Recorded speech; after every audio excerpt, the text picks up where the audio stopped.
বাশার সরকারের পতনের পর সিরিয়ায় একের পর এক হামলা অব্যাহত রেখেছে ইসরায়েলি বাহিনী। নিষেধাজ্ঞা অমান্য করে সিরিয়ার বাফার জোন দখল করে সেখানে অবস্থানের ঘোষণা দিয়েছে তারা। এ নিয়ে বৈশ্বিক সমালোচনার মুখে পড়েছে ইসরায়েলি সরকার। সিরিয়ায় ইসরায়েলি হামলার ঘটনায় গভীর উদ্বেগ জানিয়েছেন জাতিসংঘ মহাসচিব অ্যান্তোনিও গুতেরেস। সংস্থাটির প্রধান সিরিয়ায় হামলা বন্ধে ইসরায়েলের প্রতি অনুরোধ জানিয়েছেন। বৃহস্পতিবার জাতিসংঘ মহাসচিবের মুখপাত্র স্টিফেন ডুজারিক এক সংবাদ সম্মেলনে বলেন, সিরিয়ায় সহিংসতা বন্ধে সব পক্ষকে এগিয়ে আসতে হবে। সিরিয়ায় ইসরায়েলি হামলা জাতিসংঘ মহাসচিব বিশেষভাবে উদ্বিগ্ন। তিনি চান এই অঞ্চলের প্রতিটি পক্ষ সব ধরনের সহিংসতা থেকে দূরে থাকুক। সিরিয়ার এই অস্থির সময় কাটিয়ে উঠতে সবার সহযোগিতামূলক আচরণ করা উচিত। ইসরায়েলি হামলাকে সমর্থন করছেন যুক্তরাষ্ট্রের জাতীয় নিরাপত্তা উপদেষ্টা জ্যাক সুলিভান। তিনি বলেন, ইসরায়েলি বাহিনী নিজেদের নিরাপত্তার কথা চিন্তা করে এসব হামলা চালাচ্ছে। এর মধ্যে সিরিয়ার লাতাকিয়া ও তারতুসে অস্ত্রের একাধিক গুদামে হামলা চালিয়েছে ইসরায়েল। রবিবার থেকে এখন পর্যন্ত সিরিয়ার ১৩টি প্রদেশে হামলার তথ্য নথিভুক্ত করেছে যুক্তরাজ্য ভিত্তিক পর্যবেক্ষক সংস্থা Syrian observatory for human rights. এদিকে সিরিয়ার জনগণ একটি ত্রিমুখী সংকটের মুখোমুখি হয়েছে বলে জানিয়েছেন জাতিসংঘের বিশ্ব খাদ্য কর্মসূচির উপনির্বাহী পরিচালক কার্ল ইস্কাও। তিনি বলেন, সিরিয়ার দামেস্কে এখনো বিশৃঙ্খল পরিস্থিতি বিরাজ করছে। সেখানে বাজার ব্যবস্থা এখনো স্বাভাবিক হয়নি, পাশাপাশি বাড়ছে খাদ্যের দাম। এর মধ্যে সহায়তা অব্যাহত রেখেছে সংস্থাটি। সিরিয়া সহ বিভিন্ন ইস্যুতে আলোচনা করতে মধ্যপ্রাচ্য সফরে আছেন মার্কিন পররাষ্ট্রমন্ত্রী অ্যান্টনি ব্লিংকেন। তুরস্কে দেশটির প্রেসিডেন্ট রিসেপ তাইপ এরদোয়ানের সাথে সিরিয়া ইস্যুতে আলোচনা করেছেন তিনি। সিরিয়ার পুনর্গঠনে আন্তর্জাতিক সম্প্রদায়কে একযোগে কাজ করতে হবে বলে জোর দেন এই দুই নেতা। শহীদ আরাফাত, বাংলাভিশন নিউজ ডেস্ক।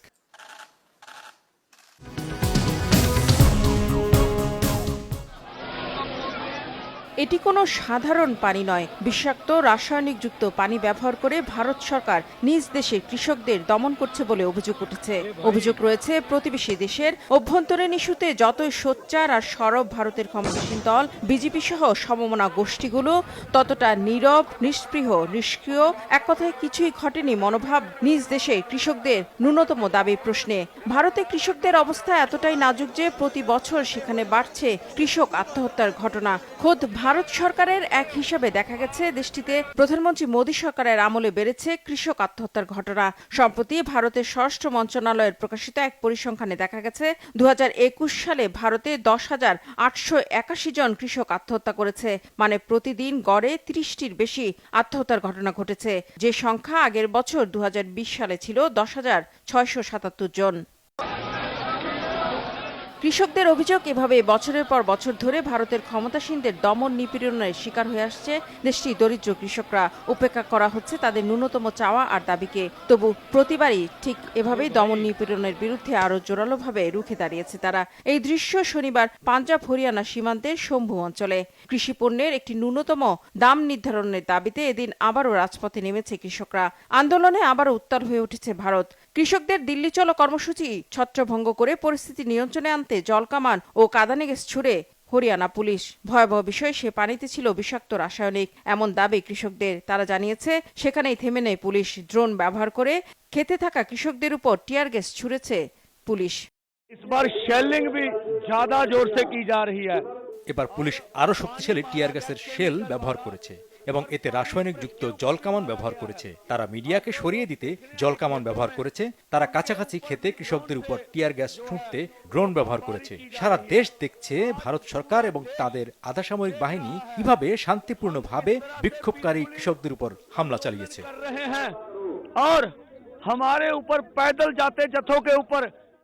তবে যথারীতি বিষাক্ত রাসায়নিক পানি ব্যবহারের অভিযোগ অস্বীকার করেছে হরিয়ানা পুলিশ। তাদের বাধার মুখে আসছে ১৬ থেকে ১৮ ডিসেম্বর ট্রাক্টর মার্চ ও রেল রোকো কর্মসূচি ঘোষণা করেছে কৃষকরা। তারা বলছে মোদী সরকারের দেয়া প্রতিশ্রুতি ৪ বছরেও পূরণ না হয় দাবি আদায়ে তারা আবারও এই কর্মসূচি ঘোষণা করেছে। কৃষকরা জানান, মোদী সরকার কৃষিপণ্যের একটি ন্যূনতম দাম নির্ধারণ করে কৃষিপণ্য কৃষকদের কাছ থেকে কিনে নেওয়ার প্রতিশ্রুতি দিয়েছিল। কিন্তু সরকার এ ব্যাপারে চুক্তিতে যেতে নারাজ। আর চুক্তি না করলে ভবিষ্যতে যে কোনো সরকার নির্ধারিত ন্যূনতম মূল্যে কৃষিপণ্য নাও কিনতে পারে। ফলে আবারও তৈরি হতে পারে কৃষক দমন। তাই নতুন করে আন্দোলন শুরু করেছে কৃষকরা। ভারতের কৃষকদের এই আন্দোলন কি সফল হবে নাকি আবারও নির্যাতনের মুখে মুখ থুবড়ে পড়বে? বিশ্লেষকরা বলছেন, কৃষকদের দাবি না মেনে মোদী সরকার আদতে নিজ দেশের দরিদ্র জনগোষ্ঠীকে আত্মহত্যার পথ বেছে নিতে বাধ্য করছেন। রিফাত জামান, বাংলাভিশন নিউজ ডেস্ক।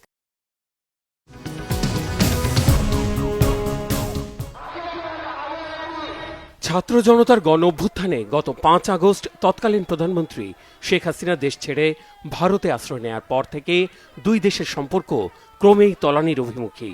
নানা ছুতা আর অভিযোগে বাংলাদেশ বিরোধী অপপ্রচারে ব্যস্ত প্রতিবেশী রাষ্ট্র ভারত। ক্ষমতাসীন বিজেপি সহ কট্টর হিন্দুত্ববাদী গোষ্ঠীর চরম উস্কানি আর আগ্রাসী বক্তব্যে দুই দেশের বিদ্বেষ আর সামাজিক মাধ্যমের গণ্ডিতে নেই।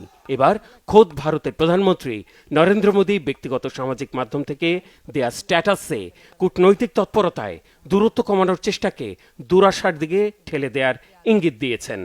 বৃহৎ গণতান্ত্রিক দেশের ক্ষমতার সর্বোচ্চ পর্যায় থেকে এমন মন্তব্য কি বাংলাদেশের সার্বভৌমত্ব আর স্বাধীনতায় অস্বীকৃতির অপচেষ্টায় চূড়ান্ত উস্কানি, মুক্তিযুদ্ধ আর বাংলাদেশের অস্তিত্বের প্রতি আঘাতের চরম ধৃষ্টতা?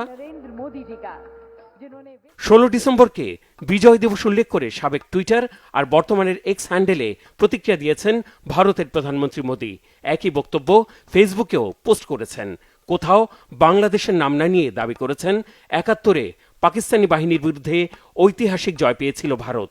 মোদী লিখেছেন, আজ বিজয় দিবসে আমরা ১৯৭১ সালে ভারতের ঐতিহাসিক বিজয়ে অবদান রাখা সাহসী সেনাদের সাহস ও আত্মত্যাগকে সম্মান জানাই। তাদের নিঃস্বার্থ ত্যাগ আর অটল সংকল্প আমাদের জাতিকে রক্ষা করেছে, গৌরব এনে দিয়েছে। এই দিবসে তাদের অসাধারণ বীরত্ব এবং অদম্য চেতনার প্রতি শ্রদ্ধাঞ্জলি। তাদের আত্মত্যাগ চিরকাল প্রজন্মকে অনুপ্রাণিত করবে, আমাদের জাতির ইতিহাসে গভীরভাবে গেঁথে থাকবে। মোদির বিতর্কিত এই স্ট্যাটাসে বাংলাদেশি কেউ কেউ ধন্যবাদ আর স্বাগত জানিয়ে সানন্দে নতজানো দাসত্বের শিকলবন্দি থাকার পরোক্ষ সমর্থন দিয়েছেন। চরম অপমানজনক ওই স্ট্যাটাসের প্রতিক্রিয়ায় চুন্তি ইউনিয়ন ছাত্রলীগ নামের অ্যাকাউন্ট থেকে অভিনন্দন জানানো হয়েছে। ক্ষুব্ধ প্রতিক্রিয়ায় একজন মোদীকে গুজরাটের কসাই হিসেবে সম্বোধন করেছেন, তো কেউ বলেছেন গোমূত্র পানকারী নেশাখোর নির্লজ্জ পশু। মুসলিমদের হাতে ভারতের শাসনভার যেতে আর বেশি দেরি নেই, তখন মুসলমান ভাইদের হত্যাকারী মোদির বিরুদ্ধে সাক্ষ্য দেয়া হবে। কারো কারো মতে বাংলাদেশের মহান স্বাধীনতা যুদ্ধকে অপমান করেছেন মোদী। সেই সাথে বাংলাদেশের মুক্তিযুদ্ধে ভারতের অনস্বীকার্য অবদানকেও খাটো করেছেন। এসেছে ভারতে আশ্রিত শেখ হাসিনার প্রসঙ্গ। তার প্রতি চরম অপমানজনক মন্তব্যের কমতি ছিল না মোদির স্ট্যাটাসের প্রতিক্রিয়ায়। কারো মতে একজন চা বিক্রেতার পক্ষে এর থেকে ভালো আর কি মন্তব্য আশা করা যায়? হাজার হাজার প্রতিক্রিয়ার ভিড়ে বেশিরভাগই মোদী সহ ভারতীয়দের মনে করিয়ে দিয়েছেন 16ই ডিসেম্বর ভারতের নয়, বাংলাদেশের বিজয় দিবস। আর যুদ্ধটা হয়েছে পাকিস্তানের বিরুদ্ধে বাংলাদেশের, ভারতের নয়। বাংলাদেশের মহান স্বাধীনতা যুদ্ধকে বিতর্কিত করার চেষ্টা করলে চরম জবাবের জন্য প্রস্তুতি রেখে মোদির ধুতি সামলে রাখার হুঁশিয়ারিও দিয়েছেন অনেকে। বাংলাদেশের মুক্তিযুদ্ধকে বিতর্কিত করতে ভারতের বুদ্ধিজীবী, রাজনীতিবিদ, চলচ্চিত্র নির্মাতা সহ কারো কারো অপচেষ্টা নতুন নয়। বাংলাদেশের মুক্তিযুদ্ধকে খাটো করে বিভ্রান্তিকর অপতথ্য তুলে ধরে বলিউড মুভির সংখ্যা নেহাত কম নয়। বেশিরভাগ মুভিতেই দেখানো হয়েছে ১৯৭১ সালের যুদ্ধটা বাংলাদেশের ছিল না, সেটা ছিল পাকিস্তান ভারত যুদ্ধ। মুভিগুলো ভরপুর ভারতীয় সেনাদের বীরত্ব গাঁথায়, যদিও ইতিহাস বলছে ভিন্ন কথা।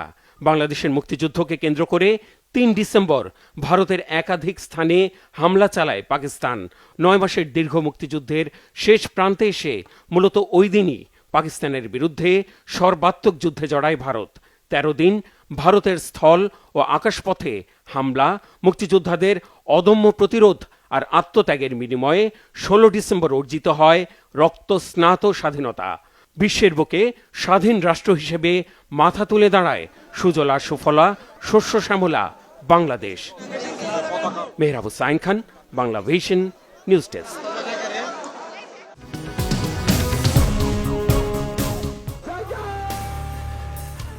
জুলাই গণ অভ্যুত্থান পরবর্তী সময় ও সরকার বদল ঘিরে বাংলাদেশের সঙ্গে ভারতের সম্পর্কের তিক্ততা বাড়ছে। কেবল ক্ষমতাসীন বিজেপি নয়, কংগ্রেস পার্টির রাজনীতিকরাও বাংলাদেশ নিয়ে একের পর এক কটূক্তি ও ক্ষোভ প্রকাশ করছেন। এরই ধারাবাহিকতায় এবারে বাংলাদেশে হিন্দু ও সংখ্যালঘুদের ওপর হামলা নির্যাতনের অভিযোগ তুলেছেন ভারতের বিরোধী দলীয় নেত্রী কংগ্রেস পার্টির এমপি প্রিয়াঙ্কা গান্ধী। उस समय भारत अकेला खड़ा था। সোমবার পার্লামেন্টে বক্তব্য রাখার সময় প্রিয়াঙ্কা বাংলাদেশে হিন্দু ও সংখ্যালঘুদের ওপর হামলার ঘটনায় ভারতের কেন্দ্রীয় সরকারকে কঠোর ব্যবস্থা নেয়ার ডাক দেন। এ ব্যাপারে কেন্দ্রীয় সরকারকে আনুষ্ঠানিকভাবে অভিযোগ উত্থাপনের আহ্বান জানান তিনি। প্রিয়াঙ্কা দাবি করেন, বাংলাদেশে হিন্দু ও খ্রিস্টান সম্প্রদায়ের ওপর হামলার ঘটনা ঘটছে, এমন পরিস্থিতি চলতে দেয়া যায় না। ভারত সরকারের উচিত এ ব্যাপারে বাংলাদেশের সাথে বৈঠক ও আলোচনা শুরু করা।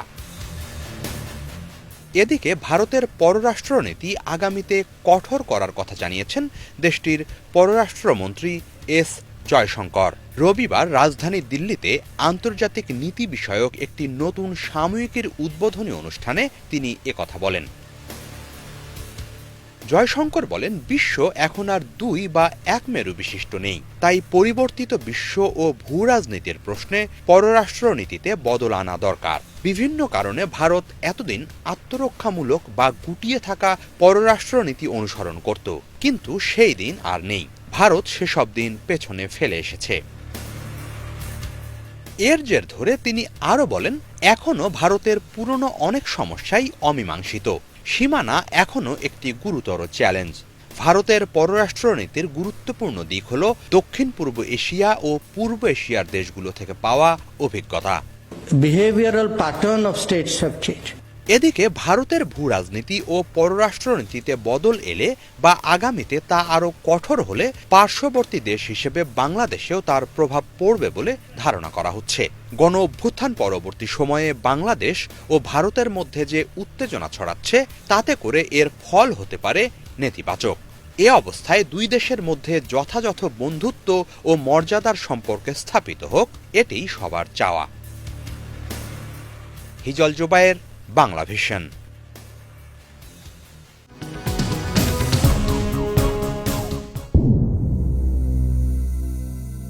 সিরিয়ায় সরকার পতনের পর থেকেই স্বৈরশাসক বাশার আল আসাদের দুঃশাসন নিয়ে বেরিয়ে আসছে একের পর এক তথ্য। এবার উঠে আসলো আসাদ সরকারের ভয়াবহ দুর্নীতির চিত্র। জানা গেল কিভাবে সিরিয়া থেকে মিত্ররাষ্ট্র রাশিয়ায় অর্থ পাচার করেছে আসাদ সরকার। সিরিয়ার ক্ষমতাচ্যুত প্রেসিডেন্ট বাশার আল আসাদ 2 বছরে রাশিয়ায় প্রায় 250 মিলিয়ন বা $25 কোটি সমপরিমাণ অর্থ পাচার করেছেন। কেবল তাই নয়, এই অর্থ দিয়ে তিনি এবং তার আত্মীয়রা গোপনে রাশিয়ায় সম্পদও গড়েছেন। ব্রিটিশ সংবাদ মাধ্যম ফিনান্সিয়াল টাইমসের এক প্রতিবেদনে এমন তথ্যই উঠে এসেছে। প্রতিবেদনে বলা হয়, আসাদ প্রশাসন 2018-19 সালে সিরিয়ায় বিদেশি মুদ্রার ব্যাপক সংকট থাকার পরও প্রায় 2 টন ওজনের $100 নোট ও 500 ইউরোর নোট মস্কোর ভানকুভো বিমানবন্দরে পাঠিয়েছিলেন। 2018 সালের মার্চ থেকে 2019 সালের সেপ্টেম্বর পর্যন্ত 21টি ফ্লাইটে মোট 250 মিলিয়ন মূল্যের নগদ অর্থ পরিবহন করা হয়েছিল। এসব অর্থ পশ্চিমা নিষেধাজ্ঞার আওতাভুক্ত রাশিয়ার ব্যাংকগুলোতে জমা রাখা হয়েছিল। জানা গেছে, নিজ দেশ সিরিয়াতেও বিপুল সম্পদ গচ্ছিত রেখেছেন আসাদ। দেশটির সেন্ট্রাল ব্যাংকের ভোল্টে প্রায় 26 টন সোনা মজুদ রেখেছেন তিনি, যার বর্তমান বাজার মূল্য আনুমানিক $2 বিলিয়ন বেশি। এছাড়া বিভিন্ন অনুসন্ধানে সিরিয়ায় মাদক পাচার, জ্বালানি চোরাচালান এবং অন্যান্য অবৈধ কার্যকলাপে আসাদ প্রশাসনের জড়িত থাকার বিষয়টি প্রকাশ পেয়েছে। অভিযোগ রয়েছে, ক্যাপটাগন নামের একটি মাদক বিক্রির রমরমা ব্যবসা জমিয়েছিলেন আসাদ। সরকার পতনের পর সিরিয়ার এক মিলিটারি বেজের ভেতরে অভিযান চালায় বিদ্রোহীরা। সেখান থেকে এই মাদকের বিপুল সংখ্যক মজুদ উদ্ধার করা হয়। গত 8 ডিসেম্বর আসাদ সরকার ক্ষমতাচ্যুত হওয়ার পর দামেস্কের পশ্চিমাঞ্চলে আল মাজে এলাকার উত্তরে একটি গ্যারেজে বাশার আল আসাদের গাড়ির বিশাল সংগ্রহশালার খোঁজ মেলে। স্থানীয়দের ধারণকৃত এক ভিডিওতে দেখা যায় আসাদের সংগ্রহে রয়েছে একটি লাল রঙের ফেরারি F50 মডেলের বিলাসবহুল গাড়ি, যার বাজার মূল্য 30 লাখ মার্কিন ডলারের বেশি। এছাড়া ল্যাম্বরগিনি, রোলস রয়েলস, বেন্টলির মতো অন্তত 40টি দামি গাড়ি দেখা যায় ওই গ্যারেজে। তবে এসব কর্মকাণ্ডে জড়িত ছিল আসাদ পরিবারের সদস্যরাও। সূক্ষ্ম কর্পোরেট কৌশল কাজে লাগিয়ে আসাদ পরিবারের একাধিক সদস্য মস্কোতে গড়ে তোলেন সম্পদের পাহাড়। এক্ষেত্রে শুরুতেই এসেছে বাশার আল আসাদের স্ত্রী ফার্স্ট লেডি আসমা আল আসাদের নাম। একজন প্রাক্তন ব্যাংকার হয়েও সিরিয়ায় আসা আন্তর্জাতিক বিভিন্ন সংস্থার সহায়তার অর্থ দেখভাল করতেন তিনি। এছাড়া রাশিয়ায় অর্থ পাচারের পরিকল্পনাতে মুখ্য ভূমিকা পালন করেছে আসাদের মামাতো ভাই মাখলুফ এর পরিবার। দামেস্ক থেকে রাশিয়ায় এই অস্বাভাবিক অর্থ প্রেরণ প্রমাণ করে যে রাশিয়া আসাদের গুরুত্বপূর্ণ মিত্র ছিল এবং মস্কোর সামরিক সহায়তায় আসাদের শাসন দীর্ঘস্থায়ী হয়েছিল। এ কারণে বাশার আল আসাদও রাশিয়ার প্রতি কৃতজ্ঞ ছিলেন। আর পশ্চিমা নিষেধাজ্ঞার কারণে আন্তর্জাতিক আর্থিক ব্যবস্থা থেকে বিচ্ছিন্ন সিরিয়ার জন্য অর্থ জমা রাখার অন্যতম প্রধান গন্তব্যে পরিণত হয়েছিল রাশিয়া। মীর ফজলে রাব্বি, বাংলা ভিশন।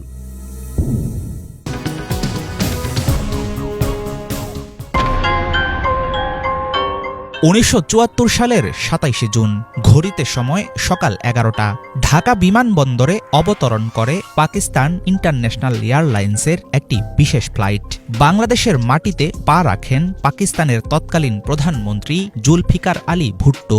স্বাধীনতার ঘোর বিরোধী এই রাষ্ট্রনেতার জন্য বিছানো হয় লাল গালিচা। ফুলের মালা পরিয়ে তাকে স্বাগত জানান বাংলাদেশের তৎকালীন প্রধানমন্ত্রী শেখ মুজিবুর রহমান। 1971-এর 16 ডিসেম্বর বাংলাদেশ স্বাধীন হলেও সেটা স্বীকার করতে পাকিস্তান নিয়েছিল 2 বছরের বেশি সময়। অথচ সেই সময়ের পাক প্রধানমন্ত্রীকে কেন এত আয়োজন করে বরণ করেছিলেন শেখ মুজিব? আন্তর্জাতিক পরিমণ্ডলে স্বাধীন দেশ হিসাবে 1972-এর মাঝামাঝি সময়ের মধ্যেই সোভিয়েত ও পশ্চিমাপন্থী দেশগুলোর স্বীকৃতি পায় বাংলাদেশ। তবে 72 থেকে 75 সাল পর্যন্ত পাকিস্তানের হস্তক্ষেপের কারণে জাতিসংঘের সদস্যপদ লাভ ও বিভিন্ন ইসলামিক দেশের স্বীকৃতি পেতে বিরোধিতার মুখে পড়ে ঢাকা। কিন্তু 1974 সালে পাকিস্তানের পক্ষ থেকে বাংলাদেশের অস্তিত্ব স্বীকার করার মাত্র 4 মাসের মাথায় রাষ্ট্রীয় সফরে প্রথমবারের মতো ঢাকায় নামেন কোনো পাক প্রধানমন্ত্রী। কি ছিল ভুট্টোর সেই আগমনের উদ্দেশ্য? কূটনৈতিক সম্পর্ক তৈরিই কি ছিল আসল কারণ?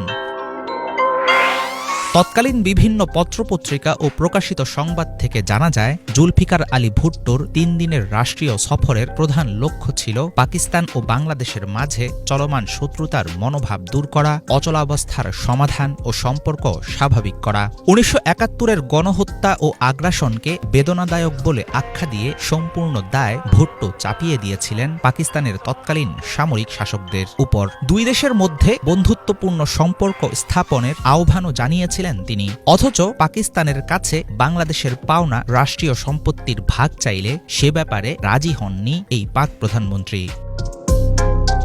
কূটনৈতিক পদক্ষেপ কিংবা রাজনৈতিক কৌশল, এমন কোনো কারণেই হয়তো জুলফিকার আলী ভুট্টোকে সাদরে গ্রহণ করেছিল শেখ মুজিবের নেতৃত্বাধীন সরকার। তোপ দাগিয়ে তাকে গ্রহণ করা, তার সম্মানে রাষ্ট্রীয় নৈশভোজ, পাকিস্তানের জাতীয় সঙ্গীত বাজানো কিংবা স্মৃতিসৌধে তাকে নিয়ে যাওয়া, এসব কার্যক্রম আন্তর্জাতিক রীতির অংশ হলেও ভুট্টোকে সহজে নেয়নি এদেশের জনতা। বিমানবন্দরে তার বিরুদ্ধে বিক্ষোভ প্রদর্শন করেছিল 71-এ নির্যাতনের শিকার ও স্বজনহারা মানুষ। এছাড়াও জাতীয় স্মৃতিসৌধে কালো পতাকা হাতে তার বিরুদ্ধে অবস্থান নিয়েছিল হাজারো জনতা। বাংলাদেশের সাথে পাকিস্তানের সম্পর্ক সবসময় একটি সংবেদনশীল বিষয়। এই নিয়ে চলেছে নানা ধরনের রাজনীতি। বিশ্লেষকদের অনেকেই মনে করেন ভারতের সাথে আওয়ামী লীগের গভীর বন্ধুত্বের কারণে পাকিস্তানকে গুরুত্ব দেয়নি বাংলাদেশ। তবে অন্তর্বর্তী সরকার দায়িত্ব গ্রহণের পর 2 দেশের বৈরী অবস্থান থেকে সরে আসা নিয়ে দেখা দিয়েছে ইতিবাচক নানা পদক্ষেপ। কিন্তু অতীতের গণহত্যা, মুক্তিযুদ্ধের ক্ষতিপূরণ, অবিভক্ত পাকিস্তানের সম্পদের ভাগাভাগি শরণার্থী ও আটকে পড়া বিহারীদের পুনর্বাসন সহ অমীমাংসিত বিভিন্ন সমস্যার সমাধান না হলে ১৯৭৪ সালে ভুট্টোর সফরের মতোই বিফলে যেতে পারে নতুন সম্ভাবনা। হাফিজুল ইসলাম, বাংলা ভিশন।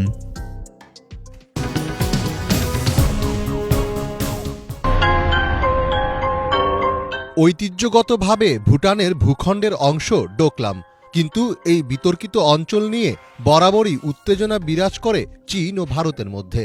তবে সাম্প্রতিক সময়ে কৌশলগতভাবে গুরুত্বপূর্ণ ডোকলাম মালভূমি অঞ্চলে চীনের উপস্থিতি দুশ্চিন্তায় ফেলে দিয়েছে ভারতকে।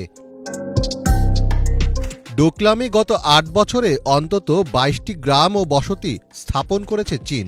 বুধবার ভারতীয় দৈনিক হিন্দুস্তান টাইমসের এক প্রতিবেদনে এই তথ্য জানানো হয়েছে। স্যাটেলাইটে ধারণ করা ভারত ভুটান চীন সীমান্ত লাগোয়া ডোকলামের কাছে ভুটানের ভূখণ্ডের স্যাটেলাইটে ধারণ করা ছবিতে এসব গ্রাম নির্মাণের তথ্য নিশ্চিত হওয়া গেছে। ডোকলামের কাছাকাছি ভুটানের পশ্চিমাঞ্চলীয় ৮টি গ্রামের সবগুলোই কৌশলগত একটি উপত্যকায় অবস্থিত, যে উপত্যকার মালিকানা দাবি করে আসছে চীন। এই উপত্যকা থেকে ভারত সীমান্তের ওপর নজরদারি চালানো সহজ। গত ৮ বছরে এই এলাকায় ২,০০০-এরও বেশি আবাসিক বাড়ি তৈরি করেছে চীন। এছাড়া এসব গ্রামে চীনের সরকারি কর্মকর্তা, সীমান্ত পুলিশ এবং সামরিক কর্মীদেরও নিয়োগ দেওয়া হয়েছে বলে জানা গেছে। ডোকলামে নির্মিত চীনা এসব গ্রাম স্বাভাবিকভাবেই দিল্লির উদ্বেগের কারণ হয়ে দাঁড়িয়েছে। তবে এখানে গুরুত্বপূর্ণ বিষয়টি হল ডোকলাম থেকে ভারতের শিলিগুড়ি করিডোর বা চিকেন স্নেকের দূরত্ব ১০০ কিলোমিটারেরও কম। ভারতের উত্তর পূর্বাঞ্চলীয় কয়েকটি রাজ্যকে দেশটির মূল ভূখণ্ডের সঙ্গে যুক্ত করেছে এই চিকেন স্নেক। ফলে ডোকলাম অঞ্চলে চীনের এমন তৎপরতা ভারতের উত্তর পূর্বের রাজ্যগুলোর সার্বভৌমত্বকে হুমকিতে ফেলতে পারে। তবে ডোকলামে চীনের উপস্থিতি নিয়ে তেমন অস্বস্তি নেই ভুটানের। গত কয়েক বছরে ভুটানের ভূখণ্ডে চীনা সৈন্যের উপস্থিতি ও বসতি স্থাপনের অভিযোগ অস্বীকার করেছে ভুটান। এমনকি দেশটির সাবেক প্রধানমন্ত্রী লোটে শেরিং গত বছর এক সাক্ষাৎকারে বলেছিলেন ভুটানে চীনা স্থাপনা নেই। যদিও বিভিন্ন প্রতিবেদন থেকে জানা যায় ডোকলাম ইস্যুতে ভুটানকে বেশ চাপে রেখেছে চীন। বিশেষজ্ঞদের মতে ডোকলামে চীনের ব্যাপারে ভুটান সরকার হস্তক্ষেপ না করলে ভারতের ভূখণ্ডে প্রবেশ করতে তেমন বেগ পেতে হবে না চীনা সৈন্যদের। ২০১৭ সালে ডোকলামে চীনের অবকাঠামো ও সড়ক নির্মাণে বাধা দেওয়ার ঘটনাকে কেন্দ্র করে ভারতীয় ও চীনা সৈন্যদের মাঝে ব্যাপক উত্তেজনা তৈরি হয়েছিল। দুই দেশের সৈন্যরা ওই এলাকায় টানা ৭৩ দিন মুখোমুখি অবস্থানে ছিলেন। শেষ পর্যন্ত দ্বিপাক্ষিক আলোচনার মাধ্যমে অচল অবস্থার অবসান হয়। তবে সাম্প্রতিক সময়ে ডোকলাম নিয়ে চীনের এমন কর্মকাণ্ডের জেরে দুই দেশের সীমান্ত উত্তেজনা কোন দিকে আগায় সেটিই এখন দেখার বিষয়। মীর ফজলে রাব্বি, বাংলা ভিশন।